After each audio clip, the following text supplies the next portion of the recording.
இன்றே டவுன்லோட் செய்து உங்கள் ஃபேவரட் ஷோக்களை என்ஜாய் பண்ணுங்க.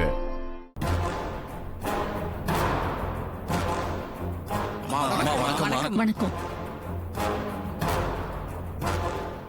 என்ன ஊர் ஜனங்க எல்லாரும் ஒண்ணா வந்திருக்கீங்க? அம்மா, உங்களை பார்த்து ஒரு முக்கியமான விஷயம் பேசிட்டு போலான்னு தான் வந்தோம். என்ன முக்கியமான விஷயம்? அம்மா, நாங்க ஓட்டு போட்டு ஊர் தலைவரா உங்களை தேர்ந்தெடுத்திருக்கோம். நீங்களும் ஊருக்காக நிறைய நல்ல விஷயங்கள் செஞ்சிருக்கீங்க. முன்னைய விட இப்ப ஊரும் நல்லா இருக்குமா? ஒரு ஊர் தலைவரா என்ன செய்யணுமோ அதை தான் நான் செஞ்சேன். எதுக்கு என்ன பாராட்டுறீங்க?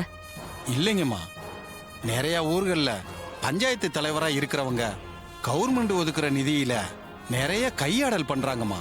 அத தங்களோட சுயநலத்துக்காக பயன்படுத்திக்கிறாங்கம்மா. ஆனா நீங்க கவர்மெண்ட் பணத்தோட உங்க சொந்த பணத்தையும் ஊரு நல்லதுக்காக செலவு பண்றீங்கம்மா. இது ரொம்ப பெரிய விஷயமா. சரி, என்ன விஷயமா வந்தீங்க அதை சொல்லுங்க. இந்த ஊருக்காக நீங்க இன்னொரு உதவியும் செய்யணும்.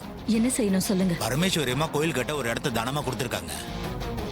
அதுல துர்க்கை அம்மனுக்கு சின்னதா ஒரு கோயில் கட்டலான்னு இருக்கோம். அவங்க இடம் கொடுத்தா நீங்க கட்ட வேண்டியது தானே, அதுல என்ன பிரச்சனை? அம்மா, அந்த நிலத்தை கோயிலுக்கு எழுதி வைக்கணும்னா பத்திரத்துல பரமேஸ்வரி அம்மாவோட நீங்களும் சேர்ந்து கையெழுத்து போடணும்னு வக்கீல் சொல்றாருமா.